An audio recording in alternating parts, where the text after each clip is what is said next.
I still remember the exact sound my suitcase made when it hit the front steps. Not a dramatic crash, not some movie-style explosion of chaos, just a dull, hollow thud that somehow said everything about how disposable I'd become.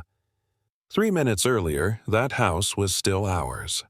3 minutes later, I was standing barefoot on the porch while my husband shut the door like he was closing a business deal that had gone overdue. He didn't yell. That was the part that hurt the most. He looked at me the way you look at clutter you finally decide to throw away and said, "You're holding me back. Take your stuff and go." Then he checked his watch. Yeah, that happened. I stood there for a second too long waiting for something human to flicker across his face.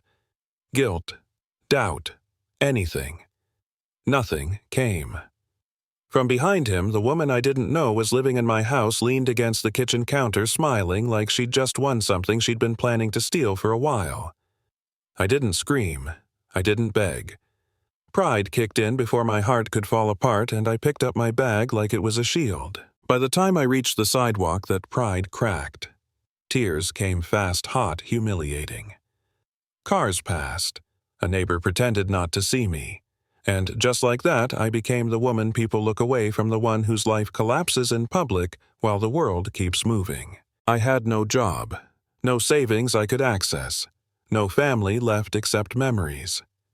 I ended up in a roadside motel that smelled like old detergent and disappointment.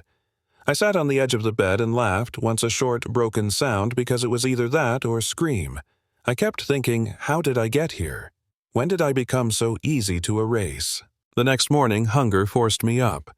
I opened the last bag I had, the one my grandmother gave me years ago. Inside were a few clothes, an old photo of us at a fair, and an envelope I'd never opened. My name was written on it in her handwriting, neat but firm. Under it, a line that stopped me cold, for the day they try to make you feel small. Inside was an old bank card. Not shiny, not modern, heavy worn like it had a story I didn't know yet. On the back, she'd written, "Only use this when you're ready to stop surviving." I laughed under my breath.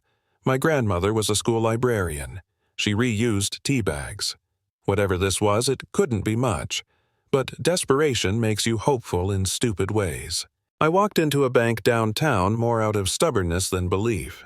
I handed the card to the teller and said, "I just need to check the balance."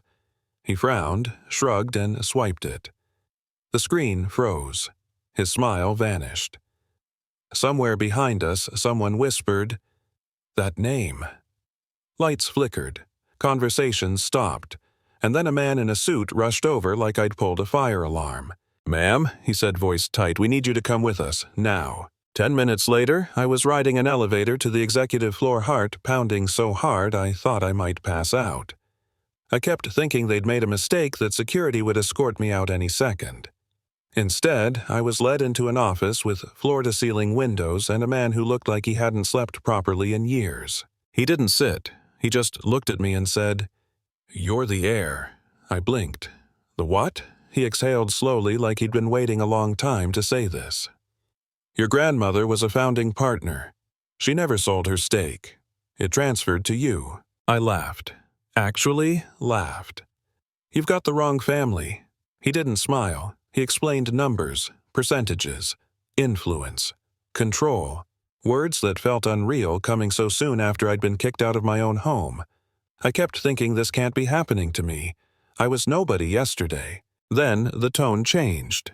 He warned me. Said some people assumed my grandmother's line ended. Said my return complicated things. Said not everyone would be happy I'd shown up. I didn't understand what that meant yet, but I would. By that afternoon, my ex called. Suddenly concerned. Suddenly gentle. "I heard you were at a bank," he said. "People talk." I almost laughed again. Funny how fast respect shows up when money might be involved. His new girlfriend wasn't as subtle. She found me outside a cafe and leaned in, close voice, sweet and sharp. "Don't get ideas," she said. "People like us don't stay on top by accident." That night everything started unraveling. The bank froze my access. Lawyers sent emails questioning my claim. An employee who tried to warn me disappeared. My car got towed. The motel locked me out. It felt coordinated, like invisible hands pushing me back into my place. Fear crept in slow and cold. I realized this wasn't just about inheritance. It was about power and keeping it away from someone they never expected to fight back. The turning point came in the form of an envelope slipped into my bag by a nervous man in a parking lot. Inside was an old photo. My grandmother younger standing beside 3 men in suits in front of a half-built building. One of them was the bank executive. Another was my ex-husband's father. On the back, someone had written, "They didn't beat her.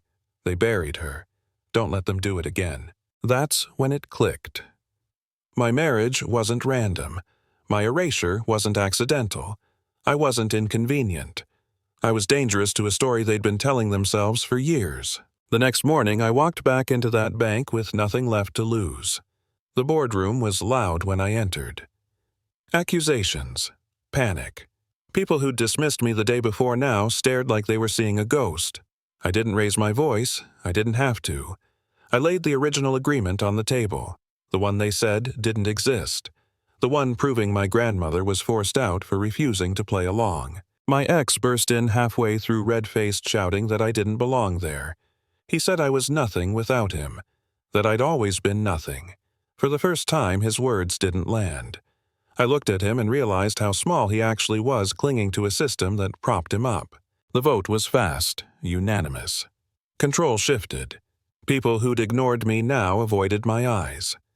Security escorted him out while he screamed my name like it still belonged to him. It didn't.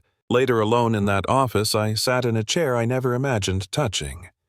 I pulled out my grandmother's note and finally understood it. They can take your house, your marriage, your reputation. But the moment you decide you're done shrinking, the game changes. Here's the part I want you to think about. How many people do we dismiss because they don't look powerful yet? How often do we confuse quiet with weak kindness with ignorance? I'd love to hear what you think. Was I right to fight back the way I did, or should some doors stay closed? No matter who knocks, drop your thoughts below, argue with me if you want. Stories like this don't end when the screen goes dark. They live in the conversations we're brave enough to have.